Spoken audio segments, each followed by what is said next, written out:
এই স্টেজে যারা আছেন, বিশেষ করে দুজন উপদেষ্টা মহোদয় আছেন, আমি হতাশ হয়েছি। আজকে এখানে যেই উপদেষ্টা মহোদয়ের থাকার কথা, স্বাস্থ্য উপদেষ্টা, উনি থাকলে ভালো হতো। তো আমি জানি না স্বাস্থ্য উপদেষ্টা, বা উনি তো মানুষ ভালো, কিন্তু উনি অসুস্থ, তো উনি পুরো জাতির স্বাস্থ্য কি করে ঠিক করবেন? তো মানে কষ্টের ব্যাপার হলো যে আজকেও আমাদেরকে সকালে খুব বোল্ড হয়ে বলতে হয় যে ঢাকা মেডিকেলের মর্গে যে 6টা লাশ এখনো শহীদদের পড়ে আছে, সেটা 5 তারিখের আগে রাষ্ট্রীয় সম্মাননায় দাফন করতে হবে, নইলে আমরা আবার এই ঘেরাও করব। তারপর সরকার থেকে জানানো হয় যে 4 তারিখে সেটা করা হবে। রায়েরবাগে যে প্রায় 1.5 শতাধিক, আমরা বলছি বেওয়ারিশ লাশ, আসলে কি তারা বেওয়ারিশ? এই শহীদদের বাবা আছে, মা আছে, ভাই আছে, বোন আছে।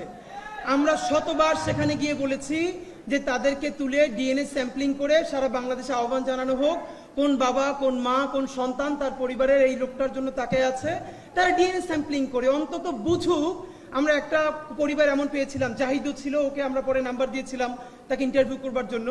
আমরা ইনকিলাব মঞ্চ থেকে সর্বপ্রথম যখন সেইখানে বেওয়ারিশ লাশের ওখানে কবর জিয়ারত করতে যাই, তারপরে গিয়ে দেখি যে শহীদ মাহিন, ট্রাক চালক, 28 বছর বয়স, শহীদ মাহিনের মা আর তার স্ত্রী ছোট্ট একটা পাসপোর্ট সাইজের ছবি নিয়ে সব জায়গায় ঘুরছে। সর্বশেষ সে আঞ্জুমান মুফিদুল ইসলাম থেকে জেনেছে যে এই রায়েরবাগ যে কবরস্থান, সেখানে গণকবরের মধ্যে তার সন্তানের দাফন দেওয়া হয়েছে, কিন্তু তখন তার স্ত্রী সন্তান সম্ভবা। তো মাহিনের মা বলছে যে বাবা, আমি চাই যে আমার যে নাতিটা দুনিয়ায় আসবে, ও যেন ওর বাবার কবরের পাশে দাঁড়িয়ে কোনোদিন মনোজাত করতে পারে, আমার বাবা দেশের জন্য জান দিছিল। আমি তো জানি না আমার সন্তানের লাশ এখানে কোথায় আছে। তো এখন আজকে সরকার দেখলাম সম্ভবত বলেছে এই উদ্যোগ নিতে হবে। তো আমি বুঝি না যে আমরা এইরকম ছোট প্রেশার গ্রুপ, আমাদের ওয়েস্টের পিএইচডি নাই, এখন উপদেষ্টা পরিষদে যারা আছেন মাশাআল্লাহ অনেকের 2-3টে করেও পিএইচডি আছে। এত পিএইচডি দিয়ে কি হয় যে এই সাধারণ বুঝগুলো যদি না থাকে?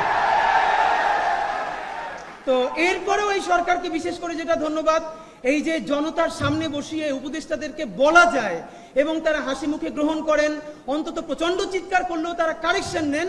এর মানে হলো জুলাইয়ের মধ্য দিয়ে এই যে নাগরিক প্রশ্ন করা শিখেছে, এই প্রশ্ন আমাদেরকে জারি রাখতেই হবে। এখানে বিএনপির প্রতিনিধি আছেন, অন্যান্য পার্টির সকল প্রতিনিধি আছেন, আপনাদেরকে বিনীত অনুরোধ করি, আপনারা যদি মনে করেন যে জুলাইয়ে ছেলে মেয়েদেরকে নামিয়েছেন, হাসিনা পালিয়ে গেছে, ক্ষমতা এবার আপনাদের হাতে এসেছে, এখন আর এই বাচ্চাদেরকে কথা বলতে দেওয়া যাবে না বা হবে না, এই চিন্তা যদি করেন, আল্লাহর ওয়াস্তে তওবা করেন।